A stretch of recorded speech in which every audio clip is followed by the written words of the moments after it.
Ok, la lactancia es un factor protector. Sí, 12 meses de lactancia es un factor protector para que no te dé cáncer de mama. Hacerte los estudios de imagen no va a hacer que no te dé cáncer de mama, nos va a ayudar a detectar a tiempo una lesión. Ok, el consumo de azúcar, por ejemplo.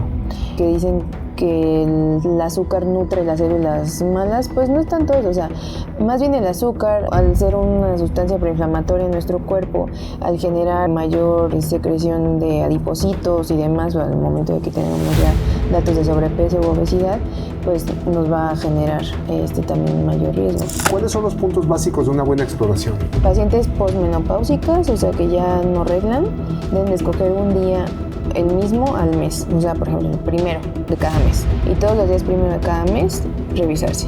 Las mujeres que todavía reglan, el día 10 después de haber empezado su regla, eso es muy importante, porque no están los cambios por la menstruación o antes de la ovulación, demás. Entonces, esos días en cada grupo etario son importantes. Hola, ¿qué tal? ¿Cómo están todos? Bienvenidos a un episodio más de NSS, el podcast o Nutritional Support System.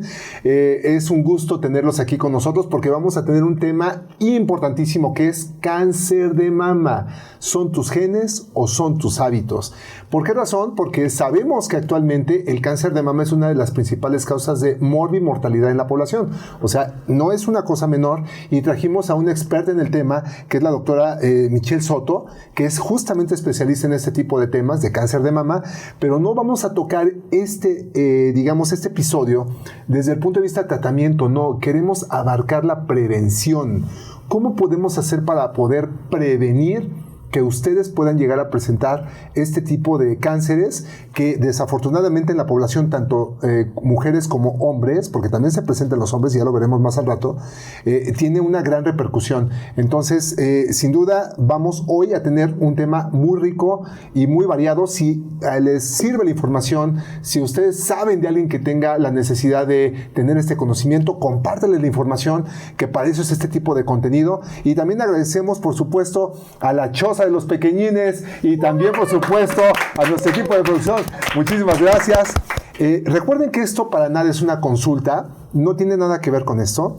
Esto solamente es para que ustedes tengan información y puedan contrastarla con lo demás que hay en redes sociales, con los médicos, y sobre todo que busquen atención si existen algunos datos que ustedes alcancen a identificar con toda esta información que les vamos a decir.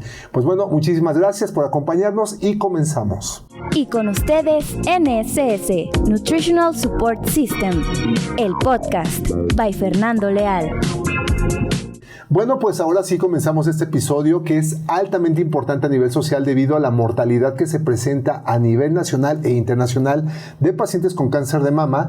Y hoy tenemos a una persona especialista en el tema, es la doctora Aida Michelle Soto Isita, que es médico cirujano y partero egresada de la Universidad Autónoma del Estado de México. También es especialista en ginecología y obstetricia, pero sobre todo cuenta con una alta especialidad en cirugía oncológica de mama. Y yo creo que estas credenciales y además su nivel de experiencia hacen que sea la candidata ideal para poder abarcar este tema que es realmente candente. Muchas gracias por asistir a este episodio y aceptar la invitación. Muchas gracias por la invitación, doctor. Muy bien, pues bueno, vamos a empezar de lleno. ¿Le parece bien, doctora? Porque aquí hay algo sumamente importante, porque hablar de estadística es hablar de la relevancia del problema.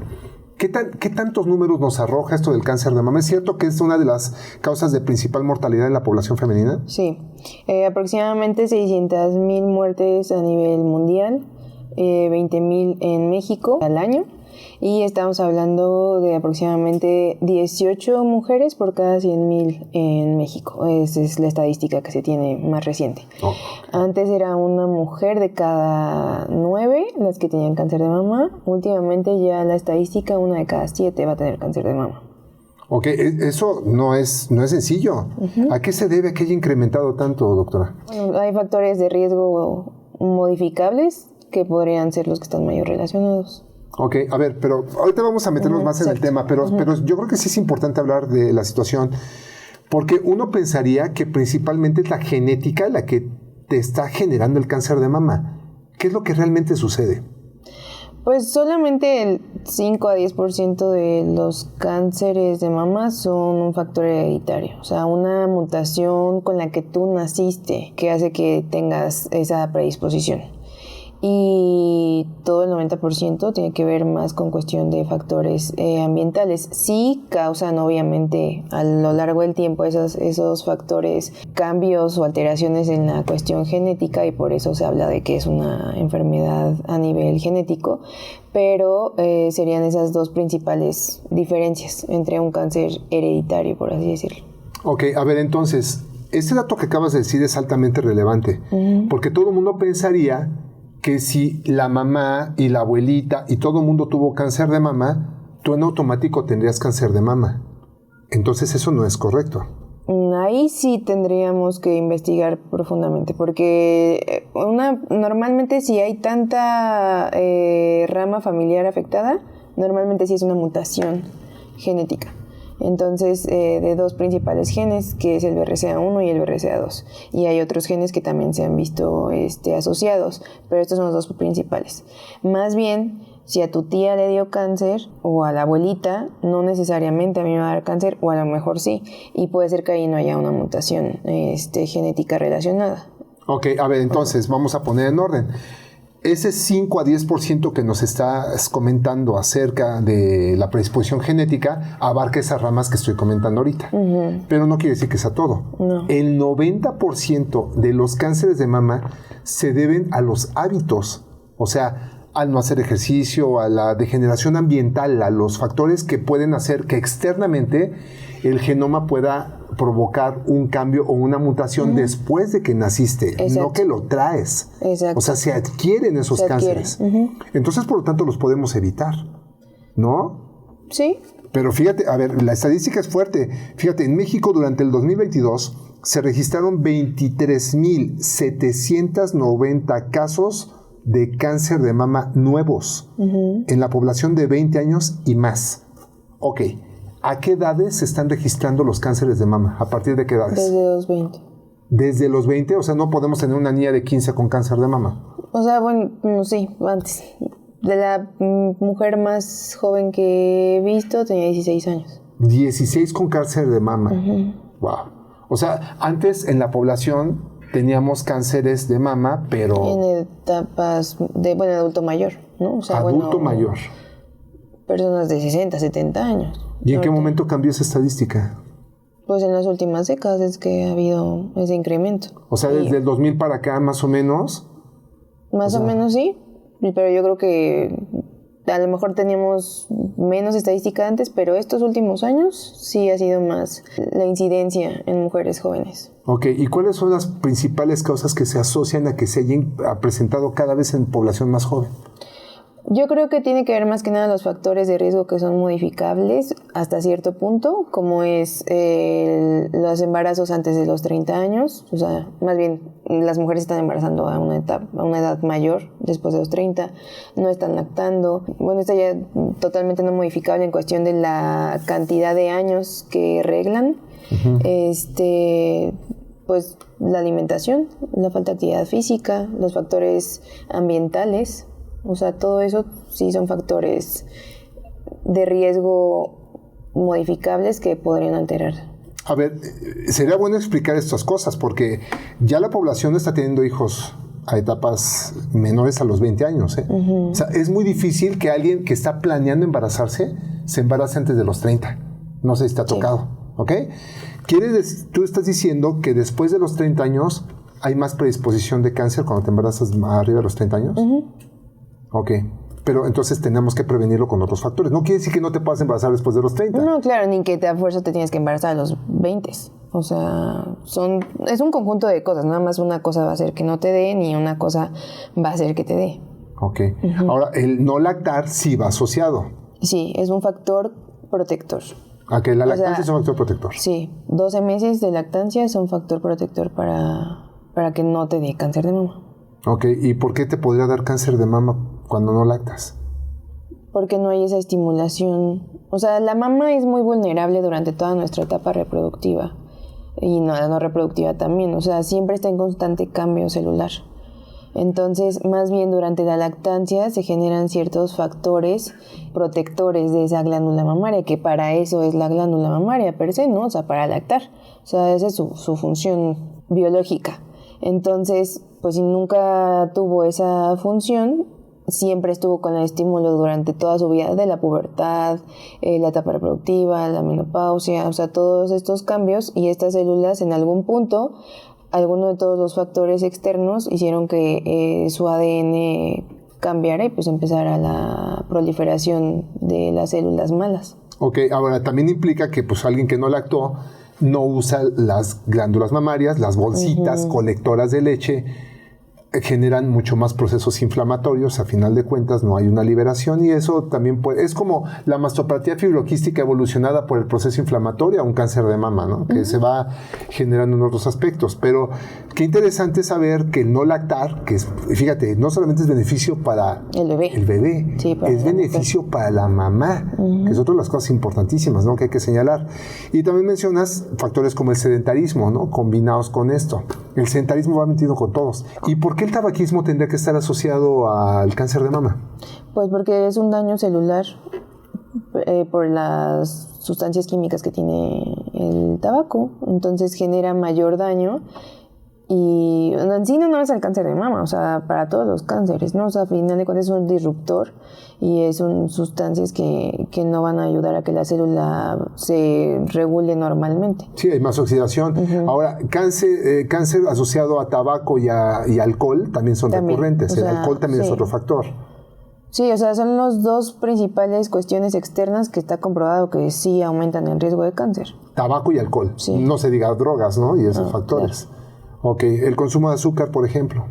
El consumo de azúcar, o sea, ahí hay un mito en cuestión de que dicen que el azúcar nutre las células malas. Pues no es tanto eso, o sea, más bien el azúcar, al ser una sustancia proinflamatoria en nuestro cuerpo, al generar mayor secreción de adipocitos y demás, al momento de que tengamos ya datos de sobrepeso o obesidad, pues nos va a generar también mayor riesgo. Sí, las glicaciones, que también son importantes para tener fenómenos oxidativos masivos, ¿no?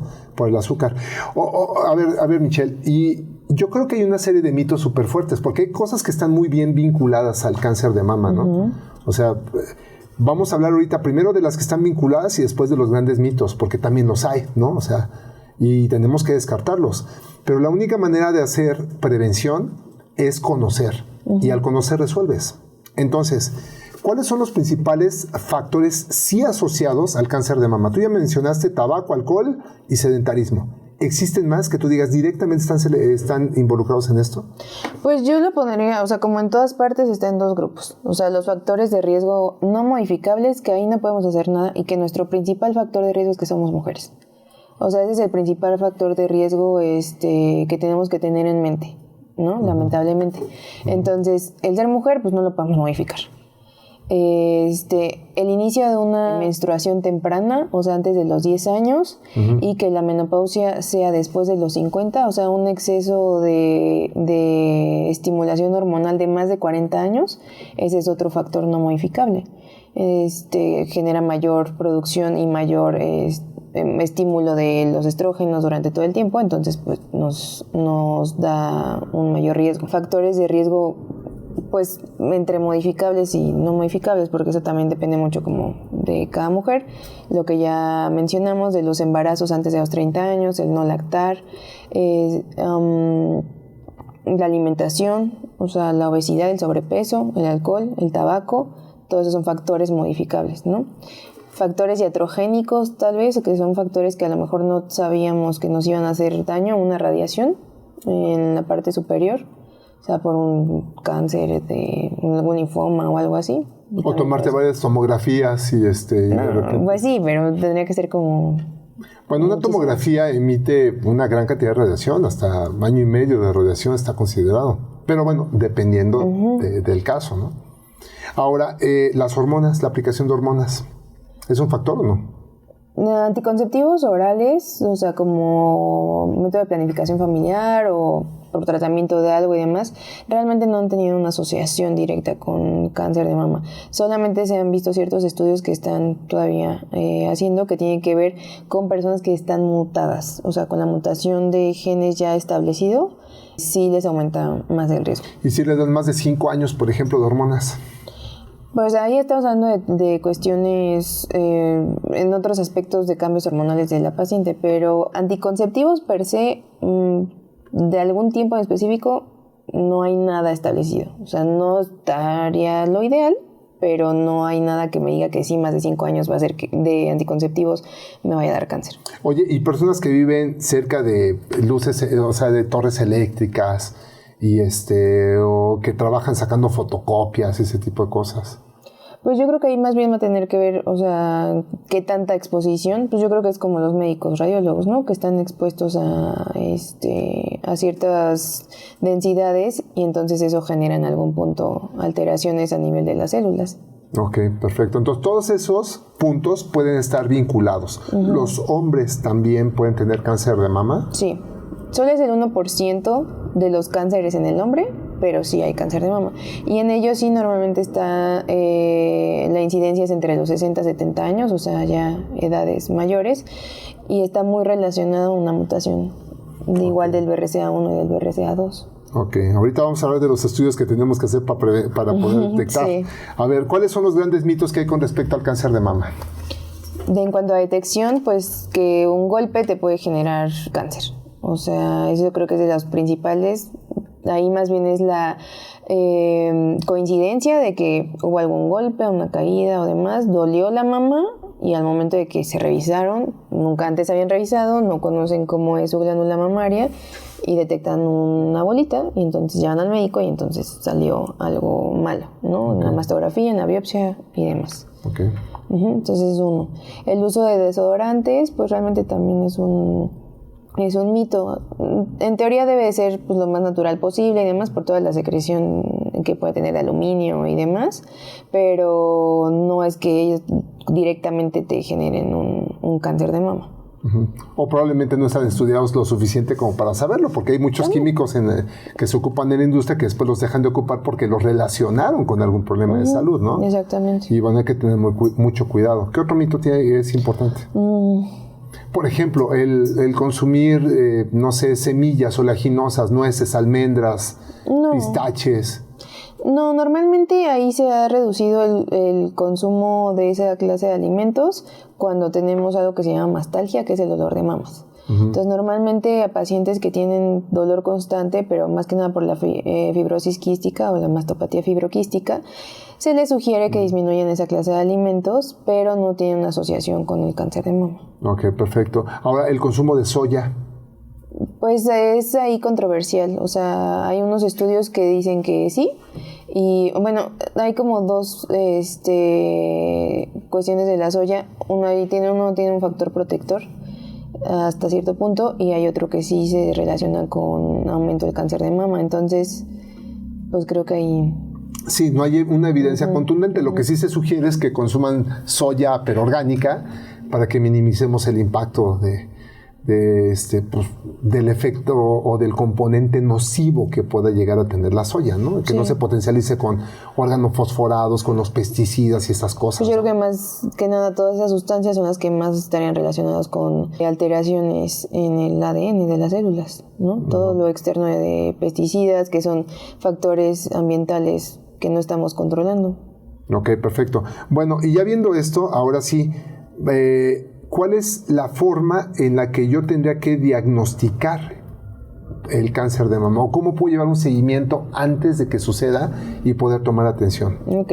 Una cosa es la prevención y otra cosa es la detección temprana, ¿no? Que son muy diferentes. Las pacientes piensan que por el hecho de hacerse la mastografía, o luego dicen, ¿de qué sirvió que me hiciera la mastografía si me dio cáncer? O sea, hacerte los estudios de imagen no va a hacer que no te dé cáncer de mama, nos va a ayudar a detectar a tiempo una lesión, que puede ser una etapa inicial en vez de irte a una etapa más tardía, ¿no? Okay. Las etapas iniciales tienen un buen pronóstico, me imagino. Sí.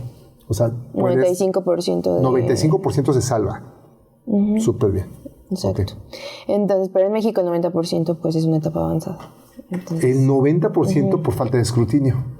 Pues falta de escrutinio, cuestiones de sociales en donde viven las pacientes, o sea... Sí, pues no hay, por ejemplo, vas a la sierra y, oye, ¿dónde me hago una mastografía, por ejemplo? ¿No? O sea, tenemos que llegar a accesos o tener accesos para poder hacer los diagnósticos necesarios. Pero imagínate que no tuvieras absolutamente ningún elemento radiológico para poder hacer ni ultrasonido ni mastografía. ¿Podríamos detectar algún problema en etapa temprana con la exploración clínica? No. O sea, no tenemos una herramienta. Por ejemplo, eso de explorarte no es para etapas Pues tempranas. es que el explorarte ya es... sí, es una etapa temprana, pero no tan temprana como una mastografía. Que desde pequeñas calcificaciones que no se palpan, ni no se ven, ni nada, desde ahí algo tan chiquitito sí se puede detectar, ¿no? Okay. Entonces, todavía no hay nada que sustituya la mastografía. O sea que cuando alguien se explora, ya tiene una etapa más avanzada. Porque ya O sea, más bien cuando lo palpan, ¿no? Cuando lo palpan, o sea, para que tú palpes un tumor ya tiene que medir al menos 1 centímetro. Y eso ya, o sea, no es una etapa tardía, es una etapa temprana 1 centímetro, pero algo todavía antes de eso que se llama cáncer in situ, o sea, que apenas está encapsulado, por así decirlo, solamente con la mastografía. Ok, entonces cuando tú lo detectas ya no es in situ regularmente. Sí puede haber in situs grandes, pero regularmente no. Regularmente no sucede. O sea, mientras más temprano con la mastografía es mucho mejor. Y bueno, entonces el ultrasonido no te sirve. Es la mastografía como método. O sea, son las dos cosas. Es que ahí justamente entra los cambios que tiene la mamá en la edad. O sea, una paciente joven, una mastografía no nos va a funcionar. Ahí también, ese es otro factor de riesgo no modificable, o sea, la densidad mamaria.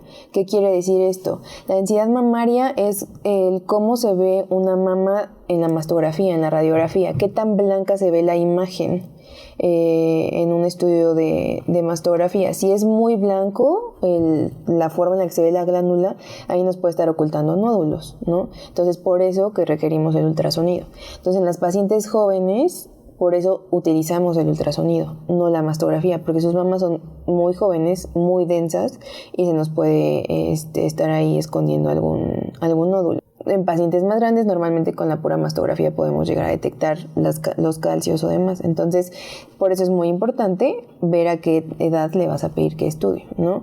Ya normalmente cuando ya tienes un ultrasonido en una paciente joven que está sospechoso, pues también lo puedes complementar con la mastografía o al revés, ¿no?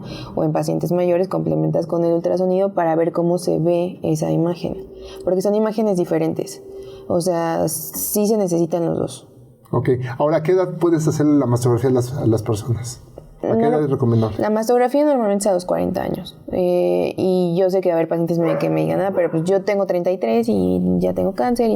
O sea, sí se puede hacer también en esas etapas, pero complementado con el ultrasonido, insisto. ¿Por qué? Pues si te hago la pura mastografía, seguramente voy a ver pura densidad blanca en tu mastografía y no voy a detectar bien dónde está el nódulo. A ver, entonces, se hace la mastografía después de los 40 por la densidad de la mama. Exacto. No se hace porque no quiero lesionarla desde antes. No. Ok, tú le puedes hacer una mastografía a una mujer de 20 y no pasa nada, o sea, no va a tener problema. Nada. Pero el problema es que la densidad de la mama no te permite hacer un buen diagnóstico. Exacto. Ese es el tema. Exacto. ¿No? Entonces tienes que cruzarla. Si van a ser mujeres menores de 40 a las que le vamos a hacer la mastografía, necesitamos cruzarlo con un ultrasonido para poder tener un mejor diagnóstico y no pasar en alto algunos de los nódulos que deberías identificar. ¿Vamos bien hasta ahí? Sí. Bueno, entonces, ya visto esto, entonces toda la campaña de promoción que se hacía con el tacto, pues solamente te va a identificar de primera instancia si puede ser un cáncer in situ, o sea, un cáncer encapsulado en etapas tempranas,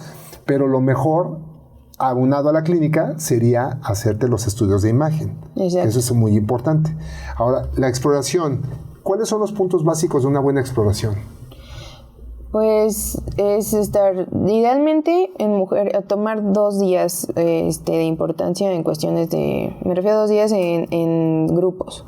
Pacientes posmenopáusicas, o sea que ya no reglan, deben de escoger un día el mismo al mes, o sea, por ejemplo, el primero de cada mes. Y todos los días primero de cada mes revisarse. Las mujeres que todavía arreglan el día 10 después de haber empezado su regla, eso es muy importante porque no están los cambios por la menstruación o antes de la ovulación, además. Entonces, esos días en cada grupo etario son importantes. Y posteriormente, pues ya es la cuestión de aprender autoexplorarse adecuadamente. Normalmente es un poquito complicado.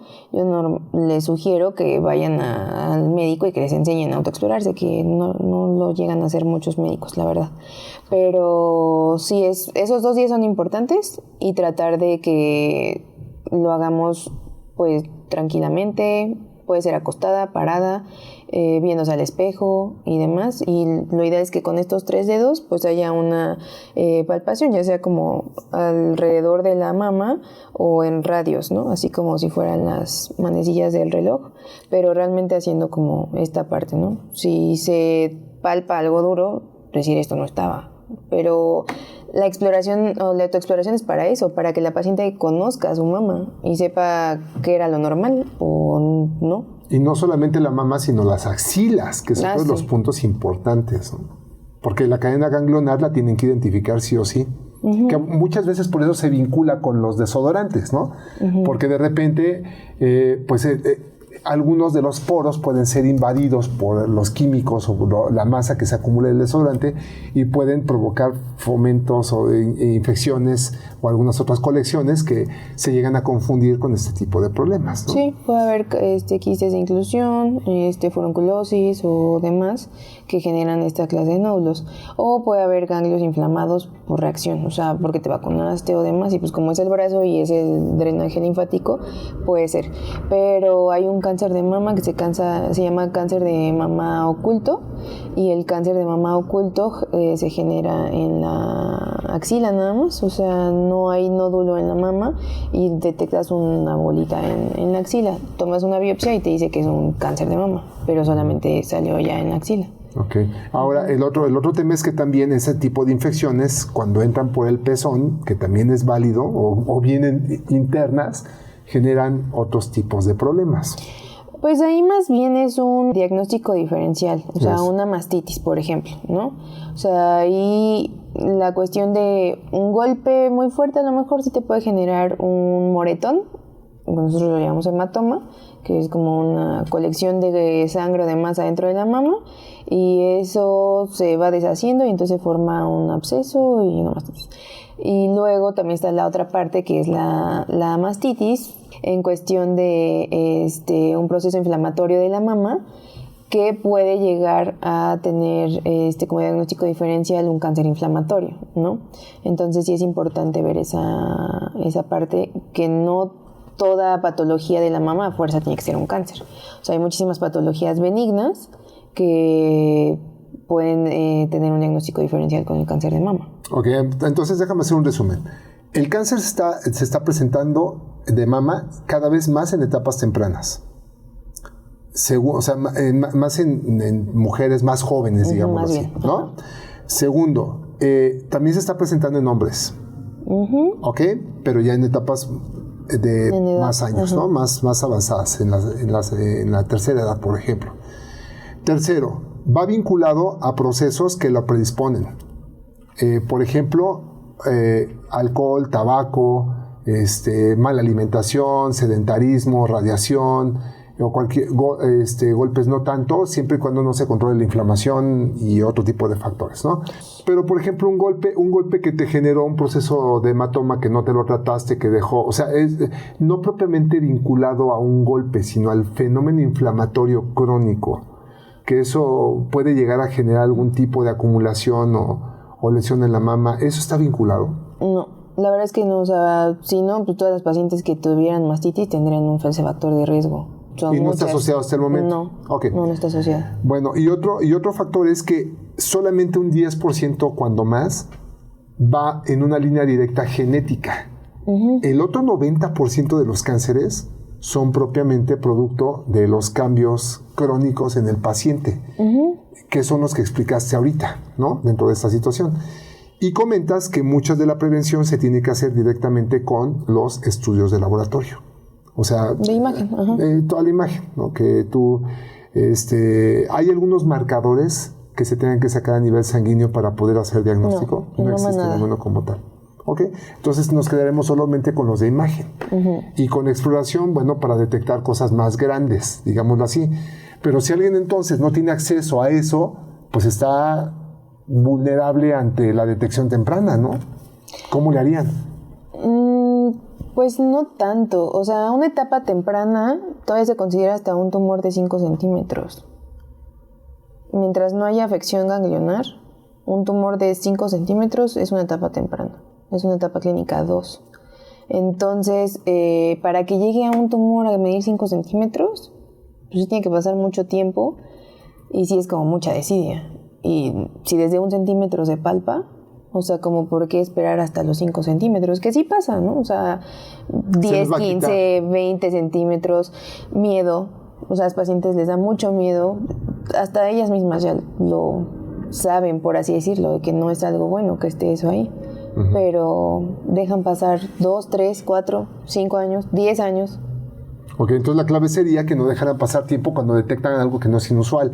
Por ejemplo, ¿también hay cambios en la piel, cambios en la coloración? Sí, o sea, puede haber la famosa piel de naranja, que se ve como hoyitos en la piel y como si tuviera un poco de agüita, entonces como hinchadita. Se puede poner muy roja, puede haber retracciones, retracción del pezón, secreción por el pezón, secreción sanguinolenta. También cambios en la vasculatura, o sea, que salgan de repente ciertos vasos o demás que no estaban. Entonces todo eso, por eso es un poco abstracto la cuestión de la prevención y tal vez de decir la autodetección y demás. Pero pues la única que se ve todos los días las mamas es la paciente, ¿no? Claro. Entonces, por eso es la relevancia. Sí, si ya le llama la atención algo, no, que no se espere, ¿no? Ese es el mensaje importante. Uh-huh. Ahora, como este episodio está basado en la prevención, vámonos a los factores que realmente le pueden dar un poco más. Si bien no podemos garantizar que todo esto es una receta de cocina y lo vas a garantizar, sí, justo. Creo que mejoras el porcentaje para poder detectarlo a tiempo si es que a alguien se le presenta, e inmediatamente ir con el especialista para que pueda solventar el problema. Porque mientras más rápido vayas es mejor, ¿no? Sí, o sea, es más bien saber que si hay factores predisponentes o factores de riesgo, o sea, saber que si los vas a disminuir o vas a hacer que no afecten tu vida, probablemente van a hacer que no te dé cáncer, ¿no? O sea, esa es la principal cuestión. Como dice, o sea, obviamente no podemos asegurar nada, pero el chiste es tratar como de disminuir lo más que se pueda. El riesgo. Ok, entonces, basados en esos, los principales hábitos que ya mencionamos, uno de ellos es la alimentación. Uh-huh. ¿Cuáles son los hábitos alimenticios, primero, que no debería tener esa paciente para poder prevenir un fenómeno así? ¿Que no debería tener? Que no debería tener, sí. Pues no comer ultraprocesados. Ultraprocesados. Uh-huh. O sea, y qué bueno que no le dijiste alimento, pero ultraprocesados. Referentes, por ejemplo, a chorizo, tocino y no sé, salchichas, pues tipo de factores. Eso, pues todo lo que viene prácticamente envuelto, ¿no? O sea, bueno, de empaquetado o demás, ya son ultraprocesados. Todo lo industrializado. Todo lo industrializado porque ya tienen sustancias, químicos y demás que no sabemos realmente qué tanto daño nos hacen. Dulces y cosas. Exacto. Como se empezó a ver, por ejemplo, con los shampoos, ¿no? Que los parabenos, que esto, que si te hacen daño, y quitándolos. Entonces, justamente con la alimentación yo creo que no ha habido tanta relevancia en qué sí nos está afectando y qué no, como para que dejen de producirlo industrialmente. Ok, perfecto. Eso es lo que quitarías en primera instancia. Uh-huh. ¿Qué más? Pues dentro del procesados, pues entra el azúcar, que ya lo platicamos también, o sea, genera mayor inflamación. ¿El café? El café no creo, o sea, no se ha visto que tenga una cuestión, a lo mejor en cuestión proinflamatoria, pero no que tenga relevancia con cáncer de mama. Sí, porque siempre el retiro del café es lo número uno después de tener incluso mastopatía fibroquística, ¿no? Pero bueno, pues de entrada, mientras no tengamos tanta evidencia, mejor lo quitamos, ¿no? A final de cuentas. Sí, o sea, como que hay muchas cosas que no se tienen la evidencia al 100, que es así, pues mientras no te cause mal no tomarlo, pues mejor no lo tomes o no te lo comas. Ok, perfecto. ¿Qué otra cosa? La sal, por ejemplo, vinculada, el exceso de sal, el exceso de sodio. Pues ahí yo creo que tal vez hay una cuestión más igual, proinflamatoria de la reacción celular y demás. Entonces eso termina afectando las mutaciones en las células. Ok. Tenemos ahora los alimentos que sí podrían... Bueno, dentro de los que no, ¿qué te parece el pan? Pues el pan, Creo que pues, tiene gluten, que también es proinflamatorio. Normalmente pues, azúcares, grasas. No sabes realmente qué tan buena sea una grasa que le pongan a ese pan. O sea, si es mantequilla real, si no, si es margarina, si es... O sea, todas esas cuestiones. O sea, además que tú te pongas a hacer tu pan. O sea, es que eso sería como lo ideal, ¿no? Tú tienes tu huerto, tú tienes tus animalitos, así como la mayoría de la gente de campo, en cuestión de alimentos orgánicos, o sea, que ellos hacen todo, ¿no? Claro, debería de ser. Debería de ser. A ver, ahora te pregunto directamente, las grasas trans. Pues yo creo que ahí terminan afectando en la cuestión de la adiposidad, y la mayor adiposidad genera mayor producción de aromatasa, mayor producción de estrógenos, entonces la paciente tiene mayor exposición a estrógenos, que le va a terminar causando también y las mutaciones genéticas que puede propiciar y el fenómeno inflamatorio con las grasas también. trans, que en muchos países ya están prohibidas. Y aquí pues deberíamos de hacer algo también. Similar, ¿no? Uh-huh. Bueno, ¿qué sí tendrías que comer? Muchas frutas, muchas verduras, o sea, fibra, proteína, pues, pescado, huevo, proteína combinada de los cereales con leguminosas, o sea, frijoles, arroz, lentejas, linaza, o sea, cereales integrales, cereales ¿no? integrales. Con cáscara. Ajá, No, oye, raíces. También. Porque pues muchas personas se ponen raíces para poder evitar los síntomas hormonales, ¿no? Uh-huh. Pero ¿qué tanto afectaría en una etapa de producción del cáncer, ¿no? Pues realmente no se ha visto que tengan relación alguna con eso. O sea, y al contrario, la mayoría son antiinflamatorias, ¿no? Ok, perfecto. Ahora, ya tenemos esto y las proteínas como huevo, pescado, tú sí las recomiendas para eso. Sí. ¿Carne roja? Pues en general yo no la recomiendo. Yo no la consumo, pero ahora sí que es algo que a veces las pacientes tienden a quitar más que nada todo lo procesado y el azúcar, pero lo demás no le dan tanta relevancia. Okay. Entonces a lo mejor es como pensar que la carne roja las va a nutrir más. Aunque puede generar algunos temas inflamatorios. Exactamente. Oye, ¿la fibra? La fibra es necesaria.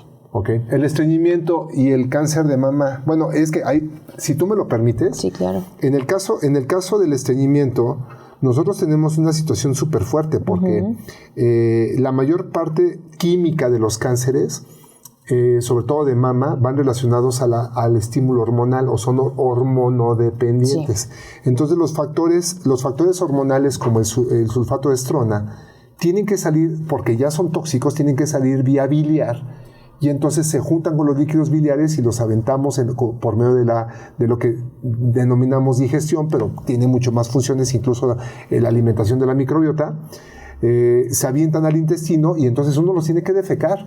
Pero si las personas no tienen la suficiente fibra y no defecan, si tienen estreñimiento, esos metabolitos tóxicos se regresan y una vez que se regresan se vuelven, pero el alma del mismo infierno, ¿no? Entonces eso está generando la mayor parte de las etiologías químicas del cáncer. O sea, y químicas y moleculares, porque tiene mucho que ver con lo molecular. Entonces una persona con estreñimiento es capaz de incrementar también su reserva o su reabsorción de estos metabolitos tóxicos, que no es nada recomendable. Entonces la fibra, ahí es donde hago mi participación, la fibra es un factor crucial y evitar el estreñimiento igual, pero resulta que mucha población en el país tiene parásitos. Entonces la parasitosis también, uno de sus efectos negativos es el estreñimiento. Entonces muchos parásitos y muchos microorganismos, virus, bacterias están asociados también a la etiología del cáncer. Imagínate nada más, no sé si te ha pasado, pero muchos de los pacientes tienen problemas gastrointestinales relacionados a esto. Ahora te pregunto yo, ¿qué tanto considerarías que una paciente tuviera bien el tubo digestivo para poder prevenir el cáncer de mama? Yo considero que es relevante en cualquier situación, no más cáncer de mama, ¿no? O sea, justamente todo lo que se está estudiando ahorita y demás, de la relevancia que tiene el sistema digestivo para todo. Entonces, como bien lo comenta, o sea, la cuestión de que esté bien nutrido ese intestino va a generar que esté bien nutrido todo el cuerpo, pues es de ahí de donde agarramos los nutrientes. No, y aparte tenemos el 70% de las defensas en el tubo digestivo. Exactamente. O sea, la inmunidad depende de esto. Entonces, diario, todos los días, las personas generan células cancerosas. La pregunta sería, ¿por qué no les da cáncer? Pues porque tu sistema inmunológico las limita. Entonces, una vez que esto ya está perfectamente delimitado, ¿qué pasaría si las defensas no estuvieran haciendo su labor? O no se produjeran en la suficiente cantidad. Entonces, la alimentación, el ejercicio, el tubo digestivo ordenado, pues es lo que va haciendo los pilares, digamos que de esta prevención que queremos realizar. Y de ese sistema inmune, ¿no? Del sistema inmunológico. O sea, para que pueda estar adecuadamente en equilibrio todo nuestro organismo y así evitar como cuando hay una infección, ¿no? O sea, que se ponen todas las celulitas a trabajar para evitar esa infección, pues lo mismo cuando llegan. O sea, a final de cuentas, o sea, a lo mejor algo que no todos saben, pero ¿qué es el cáncer? Pues son células que no responden a las señales adecuadas de que se tienen que morir, ¿no? O sea, ¿qué es una célula? Son como pequeñas esferitas chiquititas en las que estamos todos formados. Entonces, esas pequeñas esferitas, todas tienen muchísimos componentes que son lo que hace que funcione cada una, ¿no? Y ya en conjunto, pues genera nuestro cuerpo.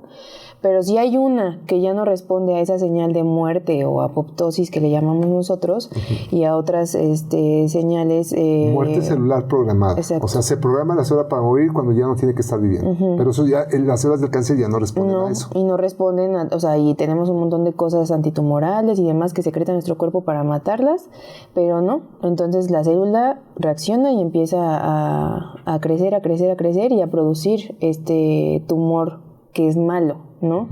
Y entonces de ahí viene, pero justamente porque pues el cuerpo ya no, o sea, no sabe cómo eliminarlo, o sea, ya sobrepasó esas señales. Claro, y además se sabe que cuando las células del cáncer son capaces de generar apoptosis en las células buenas, ahí ya no hay retorno. O sea, a ese nivel estamos. Ahora, los factores como el estrés, el enojo, la ira, la frustración, la tristeza, ¿qué tanto se han asociado al cáncer de mama? Pues yo creo que a todos los cánceres, no nada más al de mama. Y a final de cuentas todo esto tiene que ver con la secreción de cortisol. ¿Y qué es el cortisol? Pues es una hormona que genera mayor estrés y proinflamación a nivel celular de todo el cuerpo. Entonces, insisto, o sea, una célula inflamada pues no va a tener esa capacidad de regularse ni de responder a lo que normalmente debería. Entonces, si sigue inflamada constantemente, así como puso el ejemplo hace ratito de que si un proceso inflamatorio de un absceso, le veo más relación a una inflamación crónica de secreciones de cortisol y de otros factores externos para que estas células realmente dañen y se dañen esas células y se conviertan en células tumorales. Ok. Ahora, pero fíjense qué valioso. Ya estamos vinculando otros procesos que no se toman regularmente en cuenta. Porque una persona puede decir, oye, yo me alimenté bien, hice ejercicio. Pues sí, pero ¿dónde vivías? ¿Cuál es el entorno? ¿Estaba limpio, contaminado? ¿Vivías estresado, haciendo corajes? ¿Qué pasa? ¿Tu tubo digestivo estaba bien? Porque muchas personas sí se preguntan, ¿eh? O sea, cuando una persona está viviendo el dolor del cáncer, cualquiera de las vías, hay unos cuestionamientos bien severos, ¿no? Y es, oye, ¿pero por qué a mí? Exacto. Yo sí me cuidaba. Todo. Ajá.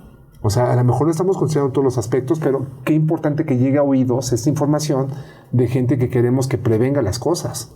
Sería muy bueno. Sí, aquí tal vez es un poquito, o sea, saber que son cuestiones, o sea, de estrés, que nos referimos al cómo vivimos, el cómo manejamos nuestras emociones y demás, no necesariamente, porque ese es otro mito, que hice ese coraje o siempre viví con resentimiento, ajá. No, o sea, es como las circunstancias y todo de la vida, o sea, así odié siempre al señor de ahí, pues ya por eso me dio cáncer. No, o sea, eso sí tal vez un mito que tenemos que quitar. Más bien son los factores que se generan, que nadie, o sea, a nosotros como médicos pues tal vez sí, pero los pacientes no van a saber que cuando generas una emoción, un enojo, un sentimiento o demás, o al contrario, felicidad o demás, secretan ciertos neurotransmisores o ciertas enzimas u hormonas que generan un bien o un mal al celular. Ahora, lo que sí es una realidad es que una persona enojada, angustiada, deprimida, cambia su energía, cambia sus secreciones biológicas, cambia su señalización de genes. Y eso permanentemente, si se mantiene ahí, va a generar los factores que depriman a la inmunidad. Exacto. Y eso sí puede asociar directamente a eso, ¿no? O sea, no es que sean ciencias ocultas, es que hay una explicación súper sólida detrás de un coraje crónicamente que no superas, algo que te estrese, algo que te genere inquietud. Exacto. Entonces es importante resolver nudos, o sea, así está. Ahora, ¿qué tanto se ha vinculado a la microbiota? Porque es otro tema que está en boga, ¿eh? O sea, intestino, inmunidad, microbiota, ahorita está en boca de todo el mundo, hasta en las redes sociales hay. Pero ¿qué tanto influye la alteración de la microbiota en el cáncer de mama? Pues en todos los cánceres, yo creo, no más en el de mama, insisto. O sea, aquí la cuestión de la importancia del cáncer de mama es la incidencia y que es la principal causa de muerte en nivel mundial, ¿no? Y el principal cáncer en la mujer.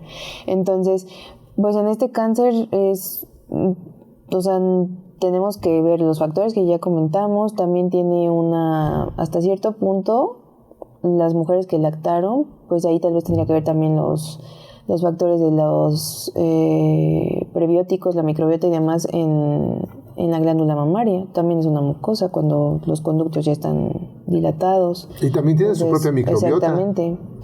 ¿Qué tan bonito es que la leche materna viene cargada de microbiota? Exacto. ¿No? O sea, un factor de protección para todo mundo. O sea, sí tiene microbiota la mama.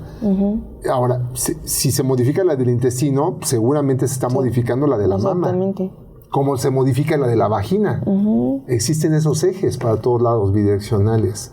Entonces, pues sí, o sea, se sabe que cuando se baja la inmunidad, esto también puede llegar a suceder y predispone, ¿no? Que es todo un tema. Esos ejes están presentes. Ahora, te voy a decir una serie de suplementos, Michelle, y tú me dices si pueden servir en la prevención, o sea, si se ha visto o tienen evidencia en la prevención del cáncer de mama o no. Omega 3. Sí.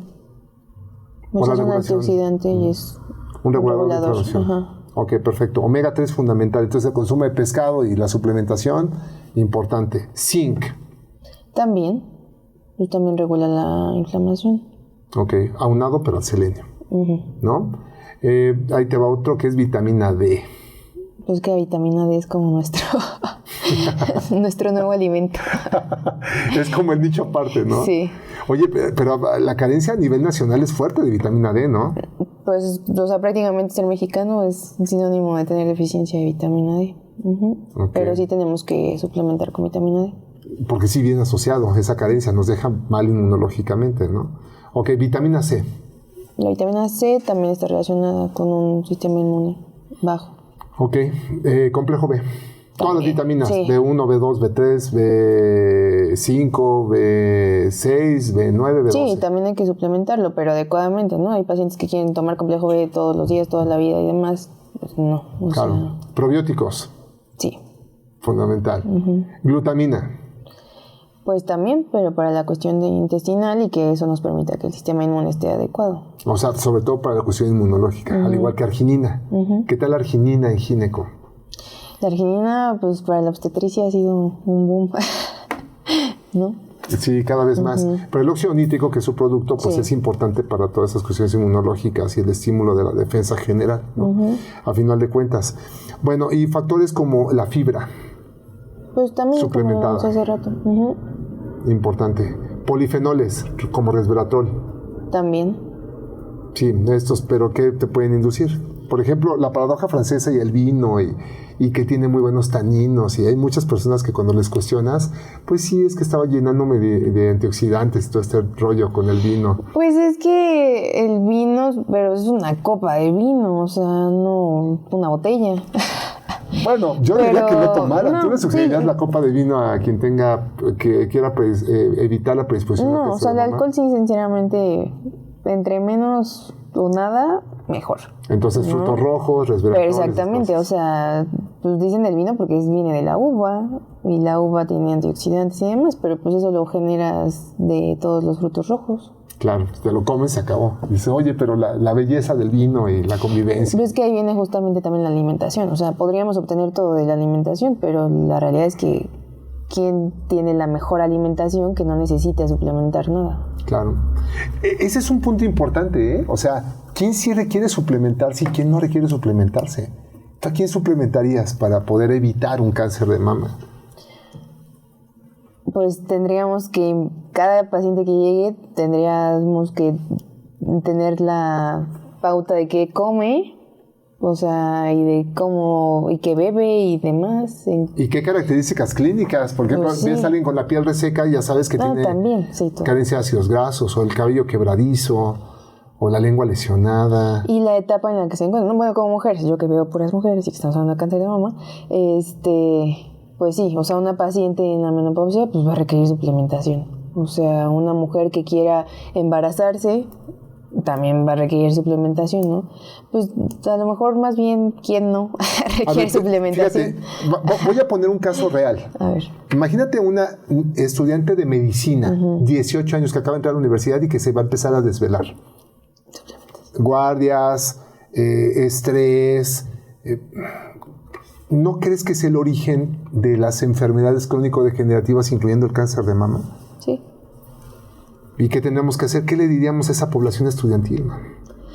Pues debería de ser o sea, para empezar, cambiar la manera en la que debería, o sea, no desvelos, o sea, dormir tus 8 horas, una saturación menor de materias, o sea, de horas, pero pues está medio complicado cambiar el sistema educativo, pero desde ahí, ¿no? O sea, y vendría la cuestión de la meditación o el ejercicio para generar mayor, para disminuir el cortisol o demás. La mayoría de los estudiantes de medicina yo creo que dejamos todo eso a un lado. O sea, es cuando más empeoras, ¿no? Es una de tus peores etapas en salud, en salud personal. Sí. O sea, médicamente, ¿no? Ya no digamos las demás profesiones porque todas tienen su complejidad. Pero dejas de comer, te desvelas. ¿Qué tendrás que hacer? No dejar de comer. Oye, si te vas a desvelar, aliméntate correctamente y cuando puedas dormir, duermes adecuadamente. Tienes problemas gastrointestinales, los atiendes. Ponte a hacer ejercicio cuando todos puedas. tienen. Yo hacía ejercicio en las guardias. De verdad, o sea, tenía un espacio pendiente, ¡pum! Un pequeño espacio y yo me ponía a hacer calistenia solo. Pero eso me salvó de muchas cosas. Pero no todo el mundo puede hacer lo mismo. Claro. No todo el mundo tiene la orientación, que es algo sumamente importante. Pero todo el mundo tenemos que hacerlo.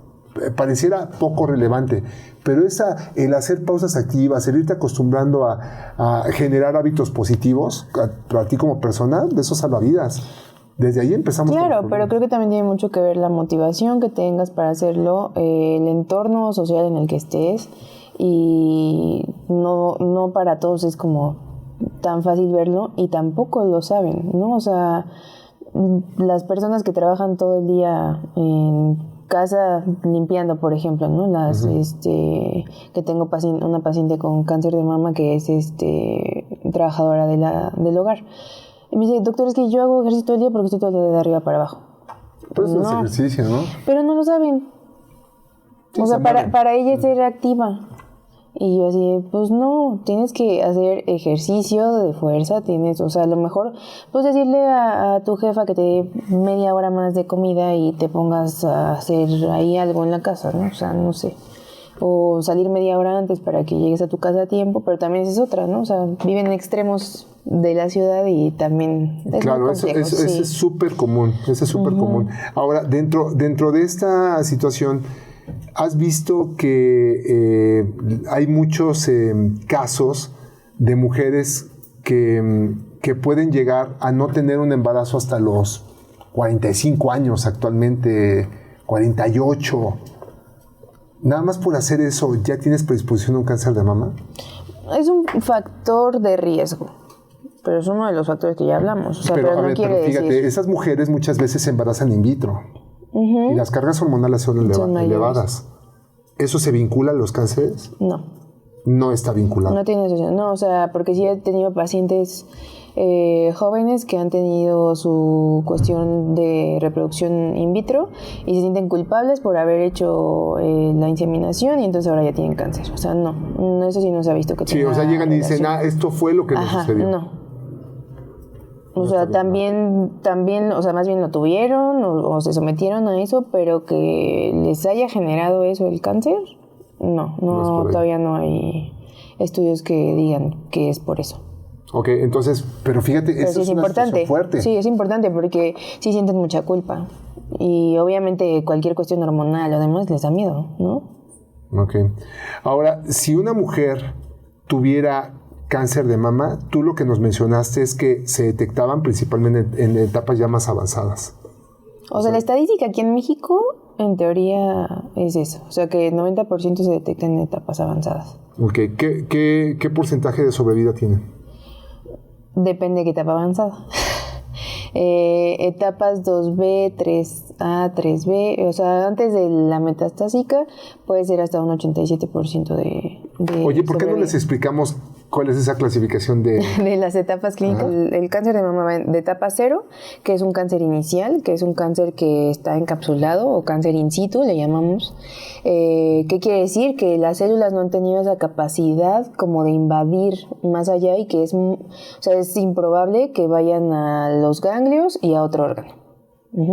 Y ya después viene el cáncer invasor. El cáncer invasor ya empieza así, etapa 1, etapa 2, en la etapa 3 hay 3 subetapas o estadios, y la etapa 4. Etapa 1 son tumores menores de, la etapa 1 también es 1A y 1B. Y en la etapa, o sea, dependiendo ahí mucho del tamaño del tumor, es que vamos a ir relacionando. Etapa 1A menores de 1 centímetro. Etapa 1B de 1.1 a 2 centímetros de tamaño de tumor. Etapa 2A, tumores de 2.1 centímetros a 5 centímetros. Es una etapa temprana todavía. Una etapa 2B es una etapa con un tumor menor de 5 centímetros o menos y un ganglio axilar positivo. Esa es la 2B. Ya ahí involucra ganglios. Ahí involucra ganglios, pero hasta ahí son etapas tempranas. Ya después vienen las etapas tardías. Viene otra etapa que también se llama 2B, pero es por un tumor de más de 5 centímetros sin ganglios. Ese ya es una etapa avanzada. Ya viene la etapa 3A, 3B y 3C, que depende de la afección de la mama, de los ganglios de la axila o de los ganglios de la cadena ganglionar abajo de la clavícula o arriba de la clavícula o el cuello. Que pues todos estos ganglios están relacionados. Hasta submaxilares pueden abarcar. Pues más que nada supraclaviculares. O sea, y muy rara vez cervicales. Y ya una etapa 4 ya es una etapa un cáncer que ya se fue a otros órganos. Ok, ya con metástasis. Entonces. Metástasis, exactamente, es la palabra. Ok, perfecto. Entonces, se supone que nosotros podemos hacer mucho para poderlos detectar en las etapas 1 y 2. 0, 1 y 2, ¿no? Pero desafortunadamente muchos se detectan en las etapas 3 y 4, que dices que es el 90%. Si nosotros tuviéramos más conciencia de lo que ya hemos dicho en el podcast, podríamos incrementar la detección en etapas 0, 1 y 2. Claro. Ese es el objetivo de este video. Que las personas abran los ojos y que digan, ¿cómo puedo hacer para yo estar en el estadio más seguro? Y que sea 0, o sea, in situ, 1 o 2, en donde yo esté localizándome. Y no importa, ya hablamos, no importa si es con exploración y no tengo acceso a nadie más, porque a lo mejor hay una persona que no tenga incluso dinero para podérselo hacer, porque no pudo hacer el escrutinio. Pues para eso están mis manos, me exploro y constantemente bajo las reglas que tú ya les comentaste.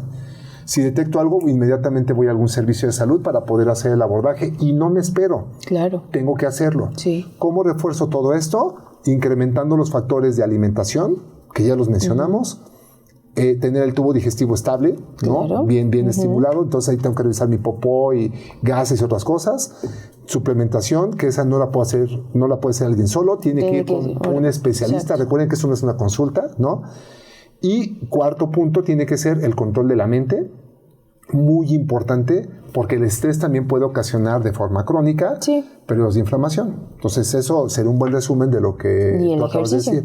Y evidentemente el ejercicio, porque si no hay musculatura, pues ¿cómo puedes decir que tú tienes un buen sistema inmunológico? Exactamente. A final de cuentas, ¿no? Sí, que eso en el cáncer es súper importante. Las pacientes dejan de hacer actividad física. Entonces, una paciente que esté súper bien nutrida y demás, como factor pronóstico, O sea, va a ser... Ok, entonces el músculo mejor. sí es un factor pronóstico para la enfermedad. Entonces, repetimos, el objetivo de este video es que una persona pueda ser detectada en etapas tempranas o mejor aún que no se presente. Sí, claro. Oye, tenemos antecedentes en la familia de que mi mamá, mi abuelita, mi bisabuelita, pues aguas, ahí sí puede ser una línea directa que tengo que hacer yo, ¿lo puedo evitar? Pues probablemente sí, no lo sabemos, pero si tú haces estas cosas, cabe la posibilidad De que no. de que tengas mayor éxito. Claro. Y entonces ya estamos alertando a la población, porque el problema es serio, ¿eh? O sea, Sí, el problema es tan sí, serio sí. como que es la principal causa de mortalidad en las mujeres. Entonces tenemos que evitarlo. Y no hemos hablado del cáncer de próstata en los hombres, pero pues por ahí anda otro Muy importante. otro Sí. muy bravo, ¿no? Entonces tenemos que evitarlo. Y hay algo que también quisiera profundizar, que muchas de estas cosas pues no son complejas, son realmente de que uno sepa que necesita hacer los cuidados necesarios y de Sí. mucha voluntad, ¿no? Sí, Para poderlo hacer. totalmente. Pero ahí también, digo, ya ahorita hablando de prevención y todo eso está bien. Y creo que todo esto se tiene que seguir haciendo a pesar de que tengan el diagnóstico, ¿no? Claro. O sea, a pesar de que tengan el diagnóstico, saber que también la alimentación es muy importante mejorarla a pesar de tener el cáncer de mama.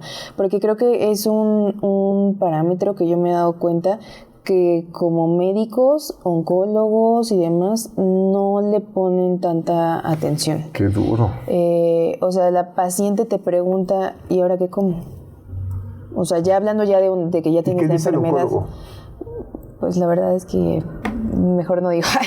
No, pero pues, no es como... El oncólogo médico, la verdad, desconozco, pero algunos compañeros como oncólogos cirujanos y demás no les dan una buena orientación de qué comer. Somos ¿Y qué les como dicen? poquitos los que al menos sí les decimos qué no comer. ¿Pero ¿no? qué les dicen ellos? Pues coma normal o coma sanamente. O como lo que sea. O coma lo que sea. Entonces, lo que sea, ¿no? Normalmente así como de sanamente. Y la paciente no sabe qué es sanamente. Sanamente para ella puede ser comer tacos dorados con lechuga, Claro. ¿no? O sea, de chorizo o cosas así por el estilo. Claro. Y como ya vimos, pues esas grasas no son favorables. Pero la paciente no lo sabe. Sí. O sea, Y para eso estamos haciendo este video, para sí. que tenga mayor conocimiento, porque eso sí está afectando a la población. La alimentación sí está pegando directamente a las personas con temas inmunológicos y sobre todo hormonodependientes, ¿no? sí. Entonces, al menos yo creo que en esa parte sí, lo que ya platicamos de qué alimentos sí no consumir, o sea, al menos yo sí soy de no embutidos, no ultraprocesados, no azúcares refinadas, no harinas refinadas, no bebidas azucaradas, todo eso, que a final de cuentas, pues realmente si lo ven conscientemente, si lo quitas de tu alimentación no pasa absolutamente nada si no te lo comes. Claro. Claro. Pero también está la otra parte que muchas pacientes se van como que radicalmente como a quitar todo y luego ya tampoco quieren comer nada. O sea, no es el objetivo. O sea, es nutrirse adecuadamente para que pueda sobresalir a su proceso, ¿no? Claro. Más bien sobrellevarlo. Ok, entonces, pues están las bases puestas, ¿no, Michelle? O sea, realmente, si lo vemos muy objetivamente y toman nota de esta información, se van a dar cuenta de que tendrán que hacer cambios radicales. Cuando digo radicales, muy puntual, ¿no? Más bien puntuales, para que realmente puedan hacer prevención. ¿Desde cuándo? Desde ya, desde que están embarazadas, desde antes de embarazarse, ya deberán estar haciendo estos cambios para que no le hereden estos factores. Se le llama programación epigenética, Sí. que tenemos que hablar de un video casi de programación epigenética, ¿eh? Que yo creo que tiene mucha relevancia justamente para el cáncer. O sea, es de las principales cosas que se tienen que seguir estudiando para evitar que sea tanta incidencia. Claro, y además se tienen que preparar antes papá y mamá, Sí, los dos. antes de embarazarse, y eso generaría mejor respuesta por parte de los genes de los hijos que van a tener en algún momento. Y llamado, si van a dar grandes cantidades de antibióticos, necesitan reparar la microbiota para que no modifiquen la inmunidad. O sea, pero eso es llamado para los médicos. Sí. Muy importante, ¿no? Eso no es llamado Sí. para la población, sino para los médicos. Tienen que prescribir probióticos porque muchas veces dejan esas secuelas en el tubo digestivo y posteriormente catalizan mucho más los cánceres, ¿no? O sea, o cualquier tipo de enfermedad crónica degenerativa. Exactamente. Y hay una asociación con eso, ¿no? Entonces, pues hay que ser muy cuidadosos. Sí, pero yo creo que ahí nos falta mucho querer informarnos, o sea, como médicos, un poquito más en ese aspecto. No nada más a tratar la enfermedad con lo que nos enseñaron que es el medicamento. Exactamente, justo. Lo acabas de decir muy bonito. Yo creo que es la parte más importante. ¿Qué resumen le podrías dar a las personas antes de irnos? Pues que el cáncer de mama, sí, así como está presente, tiene muchos factores de riesgo prevenibles, que ya lo platicamos ahorita, que no es pues para que se agüiten o se pongan tristes o digan, ay, no, pues ya soy mujer y me va a dar cáncer, ni estar con la angustia de eso. O sea, lo mejor que podemos hacer por nosotras es autoexplorarnos, ir a nuestra revisión médica una vez al año, hacernos nuestros estudios cuando nos toque hacernos y en dado caso de que detectemos algo, acudir en ese momento y no tener miedo. O sea, si algo, y por algo escogí estas subespecialidades, porque la verdad es que el cáncer de mama ya no es algo mortal. O sea, es detectable a tiempo y eso conlleva una sobrevida más del 95%. Entonces, eso es muy relevante también.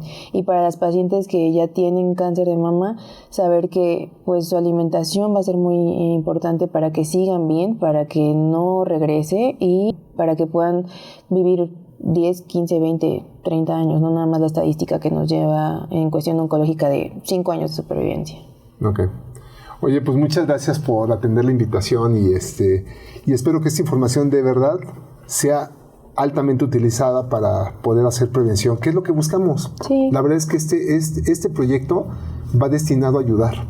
Y gracias por ayudarnos, porque al ayudarnos ayudan a los demás. Sí. Gracias. Y entonces, pues bueno, no se pierdan todos los demás episodios. Este estuvo genial. Véanlo las veces que necesiten porque hay una información muy bonita. Agradecemos muchísimo a la doctora Michelle Soto por su participación. También, por supuesto, agradecemos a nuestro equipo de trabajo, la Choza, los pequeñines y el equipo de producción.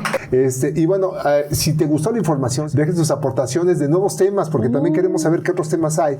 Y algo muy importante sería que también pudieran abonar para saber qué es lo que opinan y cómo podemos incluso nosotros pues hacer otro tipo de proyectos con ustedes, porque para eso es la información, para que ustedes la aprovechen y saquen todas sus dudas. Muchísimas gracias por habernos acompañado y les mandamos un fuerte abrazo aquí todo el equipo de trabajo de NSS, el podcast. Yo soy Fernando Leal y pues estoy muy contento de estar con ustedes haciendo este proyecto, así que nos vemos después y compartan esta información.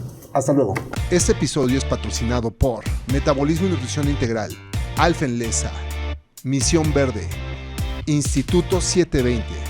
Gracias por vernos. Te esperamos en el siguiente episodio. Y recuerda que esto lo hacemos por un mundo más sano, pleno y evolucionado. Síguenos en nuestras redes sociales. Hasta luego.